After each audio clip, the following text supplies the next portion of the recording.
माशाअल्लाह,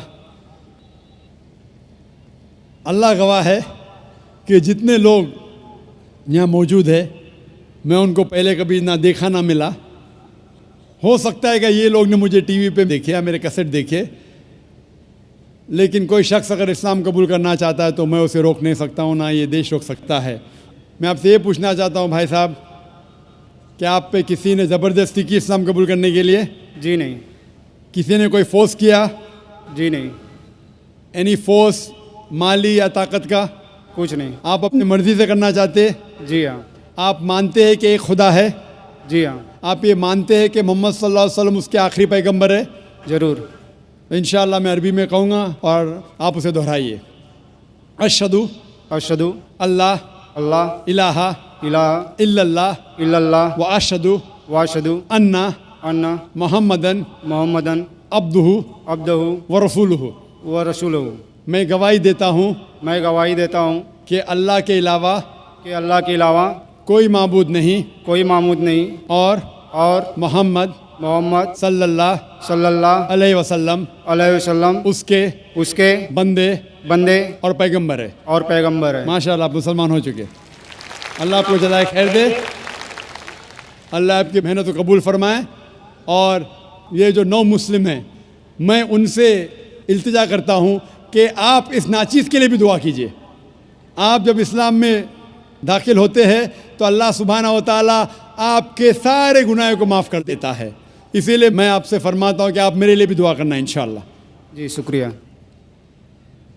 mic number 3 के अंदर खातून में कोई नॉन मुस्लिम हो तो सवाल कीजिए। यस, अस्सलाम वालेकुम। मैं इकरा इंग्लिश स्कूल धापोड़ी पुणे से हूँ। वो एक इस्लामिक स्कूल है। मैं वहाँ 7 साल से पढ़ा रही हूँ एज अ टीचर। एंड सब मुसलमान बच्चे प्लस उसमें क्रिश्चियनिटी है, हिंदू है, सब टाइप के बच्चे वहाँ पढ़ रहे हैं। उसमें एक ख़ास बात मुसलमान लोगों को मैं कहना चाहती हूँ कि उन लोग में इतनी तो इंसानियत है कि उन्होंने कभी भेदभाव नहीं किए। आज वो स्लम एरिया है, लेकिन वो स्लम एरिया होते हुए भी कुछ मेंबर्स सब मुसलमान हैं, लेकिन वो लोग जितना आदर भाव से सम्मान दोनों लोगों को दे रहे हैं, उसके लिए मैं वो तारीफ़ करना चाहती हूँ। वो बात ठीक है, लेकिन सर आपके लिए मेरा एक सवाल ये है कि आपके इतने फॉलोवर्स हैं, आज वो दिख कर आ रहा है जो फॉलोवर्स है, तो आप प्लीज़ आपसे रिक्वेस्ट है कि पीस टीवी चैनल से आपके बातें हमारे तक पहुँच रही है, तो आप प्लीज़ हमारे लिए सही न्यूज़ चैनल का बंदोबस्त करिए।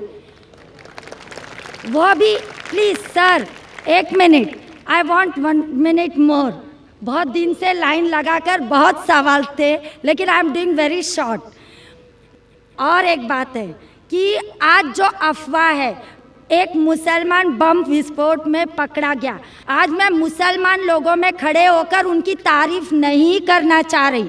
फैक्ट एंड फ्रैंक स्पीकिंग कि मेरा ये कहना है, 2 दिन के बाद न्यूज़ में ये माना जाता है कि कोई और था।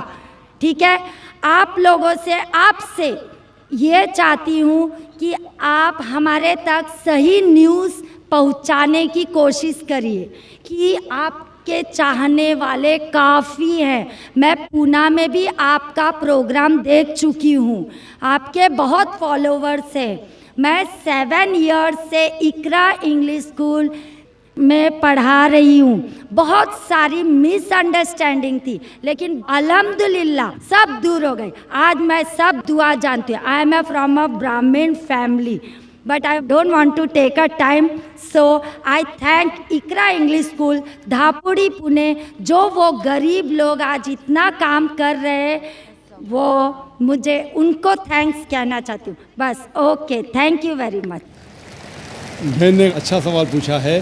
सवाल के पहले ये कहा कि वो एक इस्लामिक इकरा स्कूल में पढ़ाती है, टीचर है दापोली पूना में, और वहाँ के मुसलमान बच्चे, हिंदू बच्चे, क्रिश्चियन बच्चे हैं, लेकिन मुसलमान बच्चे आपस में भेदभाव नहीं करते, जात पात में नहीं मानते। बिल्कुल अच्छी बात है, अल्हम्दुलिल्लाह। बहन का सवाल है कि मेरे मानने वाले बहुत है, ये मैं नहीं जानता हूँ, अल्लाह सुब्हानहू व तआला का करम है। जैसा मैंने कहा कि मैं नाचीज़ हूँ, मैं कोशिश करता हूँ कि इस्लाम का पैगाम फैलाऊँ, और इस्लाम के पैगाम के वजह से माशाअल्लाह कई लोग माशाअल्लाह इस पैगाम को सुनते हैं। लेकिन जब भी जिसके भी फॉलोअर्स बढ़ते हैं उसके दुश्मन भी बढ़ते हैं साथ साथ। और हम जानते हैं कि दुनिया में सबसे ज़्यादा माना हुआ शख्स, सबसे बेहतरीन इंसान इस दुनिया में मोहम्मद सल्लल्लाहु अलैहि वसल्लम, इसमें कोई शक नहीं, मोहम्मद सल्लल्लाहु अलैहि वसल्लम। लेकिन सबसे ज़्यादा किताबें अगर कोई शख्स के खिलाफ लिखी गई है वो मोहम्मद सल्लल्लाहु अलैहि वसल्लम के खिलाफ।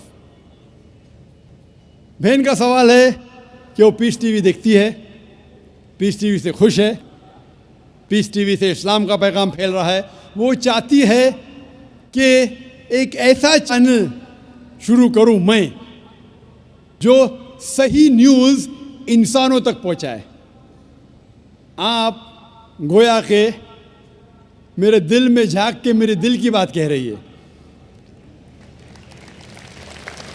सर एक क्वेश्चन लास्ट ये- एक सर एक मिनट, जस्ट अ मिनट।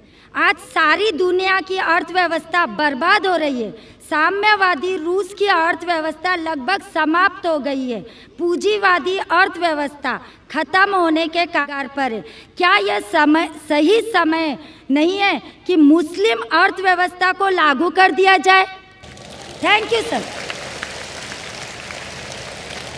माशाअल्लाह, बहन का काफ़ी मुताल्ला है इस्लाम के बारे में, और वो कह रही है कि इस्लाम सारे जहां में लागू होना चाहिए। वही मैं कहता हूँ, this Quran is the constitution. हर मुल्क का कॉन्स्टिट्यूशन होता है, ये इंसानियत का कॉन्स्टिट्यूशन है कुरान। इसीलिए इस कॉन्फ्रेंस का टाइटल है peace the solution for humanity. Islam इंसानियत के लिए हल। जितना इस्लाम फैलेगा उतनी ही इंसानियत की मुश्किलात दूर होगी।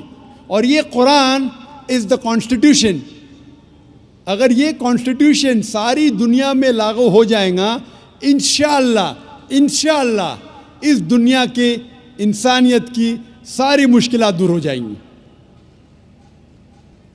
आपने जैसे फरमाया कि एक न्यूज़ चैनल होना चाहिए, ये मेरी ख्वाहिश है।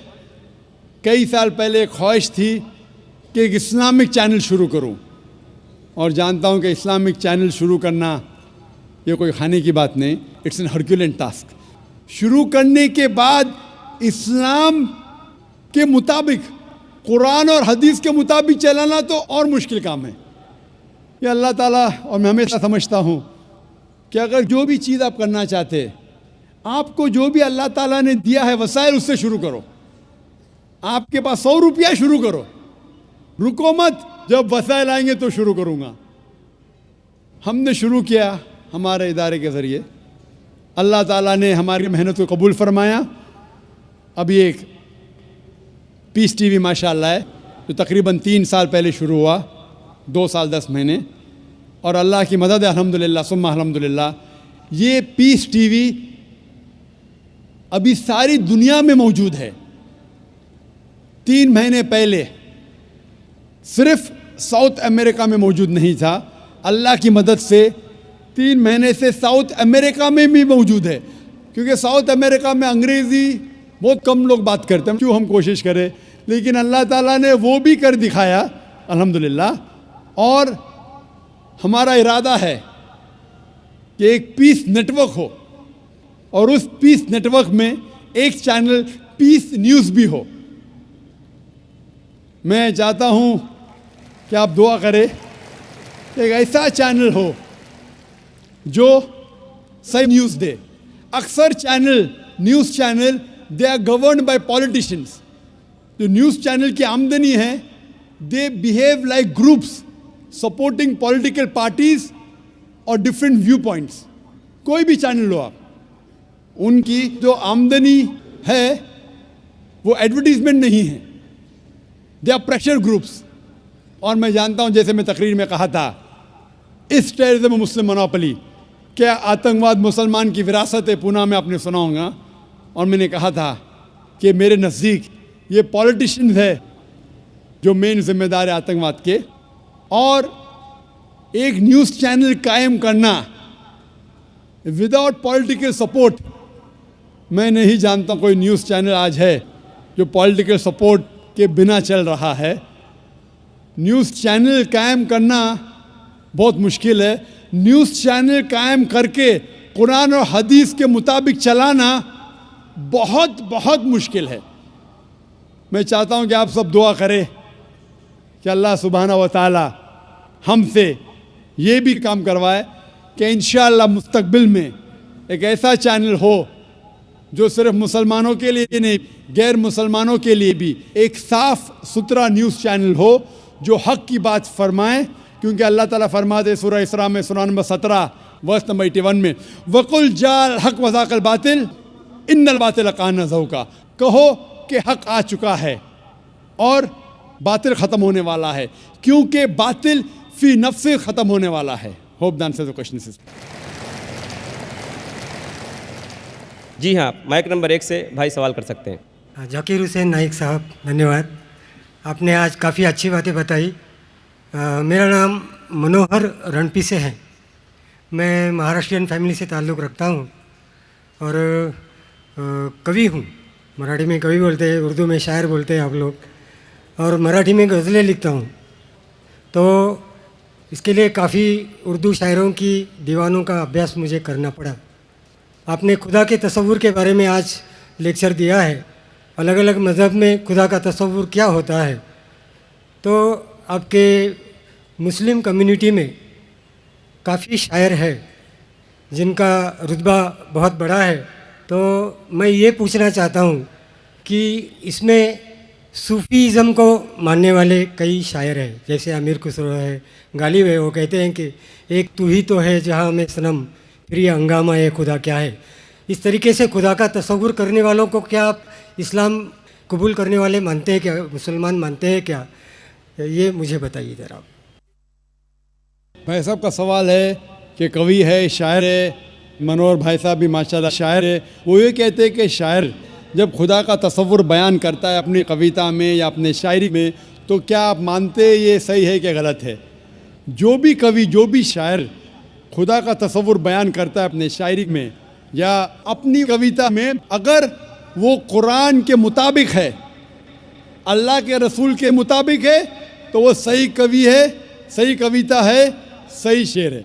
लेकिन अगर वो कुरान के ख़िलाफ़ है और सही हदीस के ख़िलाफ़ है तो गलत है। इसीलिए मैंने मेरी तकरीर में कहा कि एक तौहीद है, तौहीद अल-अस्मा व सिफ़ात।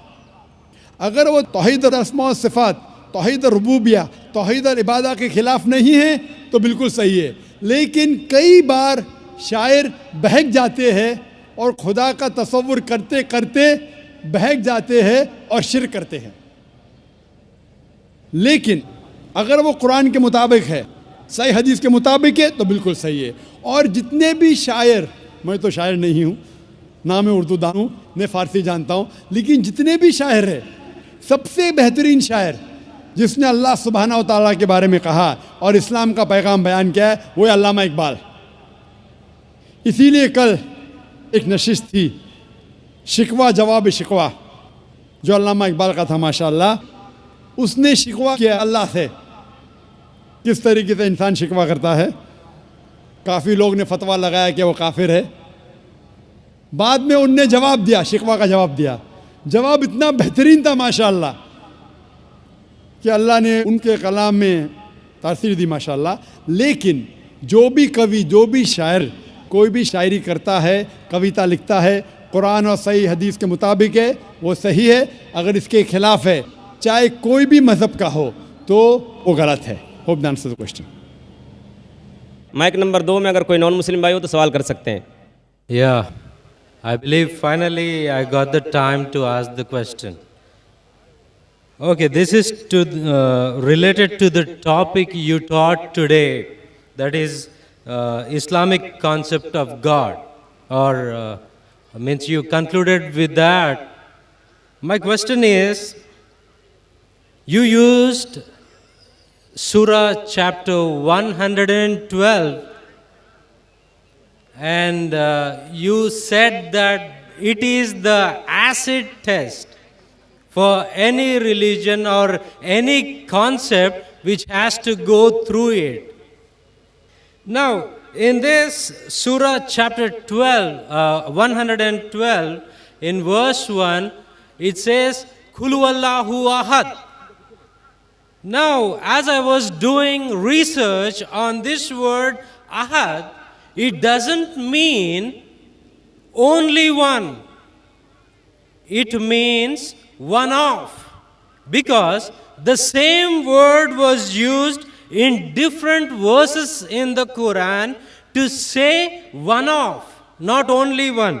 For example, in Surah chapter 2, verse 136, it says, any one of Ahadin. Surah chapter 2, verse 285, it says, any one of Ahadin, any one of his messengers, any one of was translated from the Arabic word Ahadin.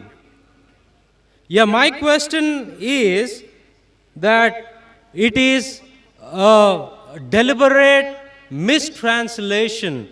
And second question is, Brother, one question at a time because time is limited. Please may I know your name? Peter.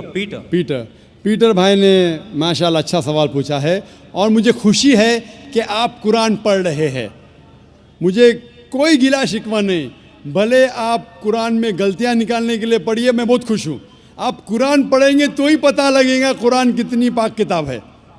भाई साहब का सवाल था जो सूरह इखलास सूरा number 112 जो मैंने बयान किया, लिटमस टेस्ट फॉर थियोलॉजी, उसकी पहली आयत है कुल हुवल्लाहु अहद, कहो कि अल्लाह एक है। ये कहते हैं अहद की मानी एक नहीं है, अहद की मानी है वन ऑफ देम। एक नहीं है, वन ऑफ देम है। It is not one, it is one of them. और वो हवाला दिया सूरह बकरा के सूरा नंबर 2 और कई हवाला देते टाइम पे ये कहा, जब आप सूरह बकरा की आयत बयान कर रहे थे उसमें लिखा था अहदिम, अहदिम इज वन ऑफ, अहद इज ओनली वन। तो आप खुद, भले आप अरबी नहीं जानते, कुरान में लिखा है सूरह इखलास सूरा नंबर 112 आयत नंबर 1 कुल हुवल्लाहु अहद, वहाँ है अहदिम, तो God is one. When you add अहदिम इट इज वन ऑफ, तो अहदिम मीन्स वन ऑफ, अहद मीन्स वन। तो आप खुद जानते हैं कि दोनों अल्फाज, the first Surah Ikhlas chapter 112 verse number 1 says कुल हुवल्लाहु अहद, say there is Allah one and only, कि अल्लाह सुब्हाना व तआला एक है। अहद में इज वन ऑफ, तो दोनों लफ्ज में एडिशन है। सूरह बकरा में एडिशन है, इसीलिए उसके मानिए one of them. Ahad means only one and nothing else, Ahad means one of them. तो आप भले अरबी नहीं जानते, ये जान सकते हैं कि दोनों अल्फाज हू बहू वो ही नहीं हैं। द फर्स्ट पार्ट अहद means one and that means only one God. Hope that answers the question. Mike number 3 में कोई खातून हो, सवाल कीजिए। जी सिस्टर। एंड अस्सलाम वालेकुम, मेरा नाम अर्शिया अंसारी है। पहले मेरा नाम प्रीति सेठी था। I use to belong to a Punjabi family. मैं आज की डेट में दावा कर पाती हूँ अपने फ्रेंड्स से, कलीग से, I am a sports teacher, but when it comes to goddess Vaishno Devi और Sherawali Mata, I get really no answer for it. Can you please help me to put दावा for Vaishno Devi and clear my concept also? Thank you. बहन का सवाल अगर मैं सही समझाऊँ, आपने कहा कि आप दावा करते इस्लाम कबूल कर चुके हैं, माशाअल्लाह, अल्लाह आपको हिदायत दे, अल्लाह आपको ज़्यादा खैर दे। आपका सवाल है कि वैष्णो देवी के मानने वालों से कैसा दावा करूँ? आपका सवाल क्या? उनके मानने वालों, क्योंकि आपने कहा कि वैष्णो देवी से कैसा आप दावा करें। वैष्णो देवी मिलेंगे तो दावा कर सकेंगे, नहीं मिलेंगे तो कैसा करेंगे? जिस तरीके से मैंने आज मेरी तकरीर में मेरा एक हिस्सा था खुदा का तसव्वुर हिंदू मज़हब में, इस मज़हब में आप बोलिए कि आप जब वेद पढ़ते हैं, वेद में लिखा है यजुर्वेद चैप्टर नंबर 32 श्लोक नंबर 3 में न तस्य प्रतिमास्ति, उस ईश्वर की कोई प्रतिमा नहीं, कोई अक्स नहीं, कोई फोटोग्राफ नहीं, कोई पेंटिंग नहीं, कोई बुत नहीं, कोई मूर्ति नहीं, कोई स्टैचू नहीं। तो जो वैष्णो देवी जो गॉडेस है, इसकी मूर्ति हो ही नहीं सकती। ये जो उन लोग को मिलता है दूसरी किताबों जो हिंदू मज़हब के नीचे की किताबों में है। लेकिन जब भी कोई हिंदू मज़हब की किताब में टकराव होता है, वेद की बात और ऊंची होती है। ये सबसे ऊंची किताब है। तो वेद से जब देखेंगे, वेद में कहीं भी नहीं लिखा है कि ईश्वर की प्रतिमा है। हिंदू मज़हब में दो किस्म की किताब है, एक है श्रुति, दूसरी है स्मृति। श्रुति मतलब वो किताब जो ईश्वर की तरफ से आई हुई, स्मृति मतलब वो किताब जो इंसानों ने लिखी है। तो इंसानों की किताब में मिलावट हो चुकी है और इसमें कई चीज़ें हैं जो श्रुति के खिलाफ है। तो आप जब मुताला करेंगे, उनसे ये कहिए कि ये श्रुति में नहीं लिखा है। श्रुति मतलब वेद और उपनिषद। जब आप हवाला देंगे, जिस तरीके से मैं तकरीर में दिया हूँ, उस तरीके से इंशाअल्लाह आप अपने दोस्तों को ये दावत दे सकेंगे कि ईश्वर की कोई प्रतिमा नहीं, कोई अक्स नहीं, कोई मूर्ति नहीं, कोई बुत नहीं। Hope the answer the question. कोई प्रतिमा नहीं है, वहाँ पत्थर है। अगर वैष्णो देवी मंदिर जाएंगे, वहाँ कोई प्रतिमा नहीं है, वहाँ पत्थर है जिसकी पूजा की जाती है। प्रतिमा, जब मैं कहता हूँ अक्स, चाहे पत्थर भी हो वो प्रतिमा में आ जाता है। पत्थर को पूजना हराम है। जिस तरीके से मैंने कहा यजुर्वेद में चैप्टर नंबर 40 मंत्र नंबर 9 में अंधात्म भविष्यन्ति या सम्मुति मुपास्ते, अंधकार में वो लोग जा रहे हैं जो लोग कुदरती चीज़ों की इबादत करते, चाहे वो हवा हो, आग हो, पानी हो, और वो लोग और घोर अंधकार में जा रहे हैं जो बनाई हुई चीज़ें, चाहे टेबल हो, चेयर हो, मूर्ति हो या पत्थर को तराशते हैं। ये सब की इबादत करना यजुर्वेद अध्याय नंबर 40 मंत्र नंबर 9 के हिसाब से हराम है। तो पत्थर की पूजा करना भी हराम है। इस्लाम मज़हब में हराम है, हिंदू मज़हब में भी हराम है। चाहे आप उसको तराशो या मत तराशो, इबादत सिर्फ करना चाहिए खुदा की, और उस खुदा का कोई अक्स नहीं, और आप उस खुदा को देख नहीं सकते इस दुनिया में। अपनी आँखों से उस खुदा को देख ही नहीं सकते। लिखा है बाइबल में, कुरान में भी, हिंदू स्क्रिप्चर में, अगर आप खुदा की बराबरी कोई भी चीज़ से कर सके इस दुनिया में, चाहे वो आसमान की चीज़ हो या इस धरती की चीज़ हो, तो वो खुदा हो ही नहीं सकता। Hope the answer the question. Mike number 1 से अगर कोई भाई हो सवाल करना चाहते हैं तो कर सकते हैं। नमस्कार जाकिर साहब, मैं एक हिंदू हूँ और टीचर भी। मैं मराठी अनुवाद का कुरान पढ़ रहा हूँ। उसमें लिखा है एक पुरुष अनेक स्त्रियों के साथ शादी कर सकते। और दूसरा मेरा सवाल है जी हाँ। और तीसरा मेरा प्रश्न है, पहला प्रश्न क्या है? पहला प्रश्न मेरा ऐसा है, नेचुरली एक पुरुष एक ही स्त्री को न्याय दे सकता है, लेकिन कुरान में लिखा है एक पुरुष एक से ज़्यादा स्त्रियों के साथ शादी कर सकता है। हाँ, स्त्री। हाँ, मैं सुनने में ना, मैं जी हाँ। तो आपका सवाल है कि कुरान में लिखा है कि एक से ज़्यादा औरत से शादी कर सकता है इंसान। कर सकते। तो आप उसका जवाब चाहते हैं? और एक सवाल, काफ़ी लाइन लगी है, टाइम भी ख़त्म हो रहा है, कुछ चंद मिनट बाकी है। इस सवाल का जवाब भी बहुत ज़्यादा है। आपके पहले सवाल का जवाब दूंगा। भाई साहब ने पूछा है कि एक पुरुष, एक आदमी एक ही औरत से शादी करता है, लेकिन कुरान में लिखा है कि एक से ज़्यादा से कर सकते, तो इसकी वजह क्या है? आप अगर दिगर मज़ाहिब की किताब पढ़ेंगे, कुरान एक वाहिद मजहबी किताब है जिसमें लिखा है कि एक आदमी एक औरत से शादी करो। आप दिगर मज़ाहिब की किताब पढ़ेंगे तो अक्सर मज़हब की किताब में लिखा है कि आप कितनी भी औरतों से शादी कर सकते हैं। जब आप पढ़ते रामायण, आपकी हिंदू मज़हब की किताब, रामायण में लिखा है कि श्री राम के वालिद की कितनी बीवियां थी? कितनी थी? बहुत से। दशरथ की कितनी बीवियां थी? लेकिन वो ठीक नहीं है ना, उनका थे। ठीक नहीं क्या पूछता हूँ? कितनी बीवियां थी आपसे पूछ रहा हूँ। कितनी बीवियां थी? दशरथ को 4 थे। कितनी थी? 4 थी। आप 4 कहते, चलो मान लिया मैं। 3 बीवियां थी। वो उसमें रामायण में ये नहीं लिखा है कि श्री राम के वालिद ने गुनाह किया। लिखा है? नहीं लिखा है। आप जब महाभारत पढ़ेंगे, श्री कृष्ण की कितनी बीवियां थी? कितनी थी? लेकिन ये ठीक नहीं है ऐसा मेरा बोलने का। श्री कृष्ण ठीक नहीं किए? कैसे आदमी है? श्री कृष्ण को गलत बोल रहे आप। संभालो भाई, हिंदू लोग आपको मारेंगे। श्री कृष्ण गलत कर सकते? श्री कृष्ण गलत कर सकते क्या नहीं? आपके मुताबिक श्री कृष्ण गलत कर सकते क्या नहीं? हम तो श्री कृष्ण को तो गॉड मानते हैं। गॉड मानते हैं, बिल्कुल सही। तो गॉड गलत कर सकता है क्या नहीं? गॉड गलत कर सकता है क्या नहीं? अच्छा, आपके श्री कृष्ण की कितनी बीवियां थी? बहुत से। कितनी? बहुत से मतलब कितनी? 16,000 कहे। 16,000 ने 16,108 थे। एग्जैक्ट बोलिए। आप जब महाभारत पढ़ेंगे उसमें लिखा है कि श्री कृष्ण की 16,108 बीवियां थी, तो श्री कृष्ण के 16,108 रहती, तो मुसलमान की 4 क्यों नहीं रह सकती है? आप जब बाइबल पढ़ेंगे, बाइबल में लिखा है कि सुलेमान अलैहिस्सलाम की 700 बीवियां थी। बाइबल पढ़ेंगे, बाइबल के मुताबिक इब्राहिम अलैहिस्सलाम की 3 बीवियां थी। जो आप दिगर मज़हब की किताब पढ़ेंगे, हिंदू मज़हब, यहूद मज़हब, ईसाई मज़हब में आप कितनी भी बीवियां रख सकते। लेकिन इस्लाम में, कुरान में लिखा है, सूरह निसा में, सूरह नंबर 4 आयत नंबर 3 में, क्या marry women of a choice in 2, 3 or 4, but if you can't do justice marry only one. आप अपनी मनपसंद औरतों से शादी कर सकते, 2, 3 या 4, लेकिन अगर आप इनके दरमियान अदल नहीं कर सकते तो सिर्फ एक से शादी करो। तो ये जुमला सिर्फ एक से शादी करना, ये सिर्फ कुरान में लिखा है।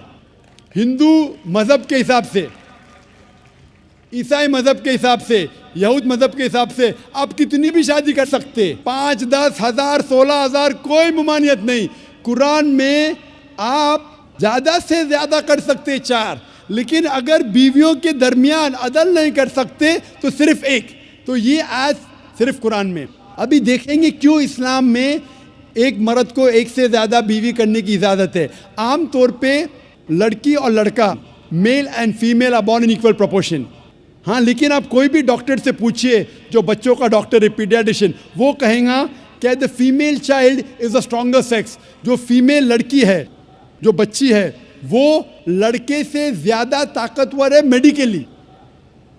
ताकतवर मतलब मेडिकल जर्म्स को फाइट करने के लिए, बीमारियों के खिलाफ लड़ने के लिए। A female child can fight the germs and disease much better. So pediatric age itself में लड़के की मौत लड़की से ज़्यादा है। जब जिंदगी आगे बढ़ती है, हम देखते हैं कि कई लोग मर रहे हैं एक्सीडेंट में, शराब की वजह से, ड्रग की वजह से, because of accident, because of war. अक्सर मर्द लोग ज़्यादा मर रहे औरत से। आज की तहकीक ये कहती है कि दुनिया में औरत मर्द से ज़्यादा है। सिर्फ न्यूयॉर्क के अंदर 10 लाख से ज़्यादा औरतें मर्द से ज़्यादा है। सिर्फ यूएसए में 7.8 million females, 78 lakh females are more than males. In Germany alone 50 lakh female male से ज़्यादा है। यूके में सिर्फ 40 लाख औरतें आदमियों से ज़्यादा है। रशिया में 90 लाख औरतें आदमी से ज़्यादा है। अल्लाह सुब्हानहू व तआला जानता है कितनी लाखों औरतें, करोड़ों औरतें आदमी से ज़्यादा है। सिर्फ चंद ममालिक में, इंडिया और दिगर थर्ड वर्ल्ड कंट्री में औरतें मर्द से कम है, क्योंकि हिंदुस्तान में फीमेल इन्फेंटिसाइड है, फीमेल फीटिसाइड है। बच्चा पैदा होने के पहले पता चल जाता लड़की है तो उसको अबॉर्शन करो। लड़की पैदा होती है, तमिलनाडु गवर्नमेंट हॉस्पिटल के हिसाब से 10 लड़कियां जब पैदा होती है, 10 में से 4 का कत्ल किया जाता है। ये नाजायज़ चीज़ जब ख़त्म होंगी तो हिंदुस्तान में भी लड़कियों की तादाद आदमियों से ज़्यादा होगी। हम जब तहकीक करते पता चलता है कि दुनिया में करोड़ों औरतें मर्द से ज़्यादा है। मिसाल के तौर पे आपकी बहन या मेरी बहन यूएसए में रह रही है और मार्केट सैचुरेटेड है, हर आदमी ने एक औरत से शादी कर ली, फिर भी 78 लाख 7.8 मिलियन फीमेल को शोहर नहीं मिलेगा। हो सकता है कि आपकी बहन या मेरी बहन उन 7.8 मिलियन फीमेल में से जिनको शोहर नहीं मिला, उनके लिए सिर्फ 2 रास्ते हैं। एक रास्ता है कि वो ऐसे आदमी से शादी करे जिसकी बीवी मौजूद है, या वो बाज़ार की औरत बन जाए, बाज़ार की जीनत बन जाए। आप कहेंगे ज़ाकिर बाज़ार की जीनत, इतना वाहियात लफ्ज़, ये सबसे सोफिस्टिकेटेड वर्ड है, पब्लिक प्रॉपर्टी। इससे अच्छा वर्ड मैं इस्तेमाल ही नहीं कर सकता हूँ। और कोई भी मॉडेस्ट लड़की औरत ये कहेंगी कि जब दोनों के बीच में चॉइस है, मैं पसंद करूँगी एक आदमी की बीवी बनूँ जिसकी बीवी मौजूद है, बनिस्बत बाजार की जीनत बनूं। और आप देखते हैं कि यूएसए में एक आदमी 8 औरतों से जिना करता है शादी करने के पहले। कितने? 8। कोई करता है 2, कोई करता है 4, कोई नहीं करता है, कोई 20। एवरेज स्टैटिस्टिक्स कहती है कि 8 औरतों से जिना करता है शादी करने के पहले, शादी करने के बाद नहीं लिखा है कितनी। ये यूएसए ये नहीं तस्लीम करता कि 2 बीवी। क्यों? इस्लाम में जब एक औरत एक आदमी की बीवी बनती है, जिसकी बीवी है, दूसरी बीवी बनने के बावजूद उस औरत को इज्जत मिलती है, उसकी आबरू रहती है, उसको सारे अपने हुकूक मिलते हैं। जब बाज़ारी औरत को, बाज़ार की जीनत की औरत को अपने हुकूक नहीं मिलते, उसकी इज्जत नहीं रहती, उसकी आबरू नहीं रहती। इसीलिए इस्लाम में कुछ आदमियों को एक से ज़्यादा बीवी करने की इजाज़त है, ताकि औरतों की इज्जत इस दुनिया में बरकरार रहे। Hope that answers the question. वक्त की कमी होने की वजह से सिर्फ हम एक आखिरी सवाल कबूल कर सकते। एक आखिरी सवाल। जी, मेरा नाम अमित दास है। अस्सलाम वालेकुम। जी, मेरा नाम आशीष है। अस्सलाम वालेकुम। मैं इस्लाम कबूल करना चाहता हूँ। सर, मेरी एक प्रॉब्लम थी सर, क्या घर वाले को कैसे, तो आपकी स्पीच मैंने सुना कि घर वाले को मतलब जो जो बोले उस पर अमल करे सर वो, और आपकी सीडी सर वो मुझे चाहिए थे कि मैं घर वाले के साथ बैठ कर देखूँ। माशा, आपका नाम क्या है भाई साहब? जी, आशीष। आशीष। और आपने पहले क्या कहा? सुनाई नहीं दिया। सबसे पहले क्या कहा आपने? सर मैं अपने घर वालों के साथ। आप अपने घर वालों के साथ आपने तकरीर सुनिए और चाहते हैं कि सीडी मिले? जी।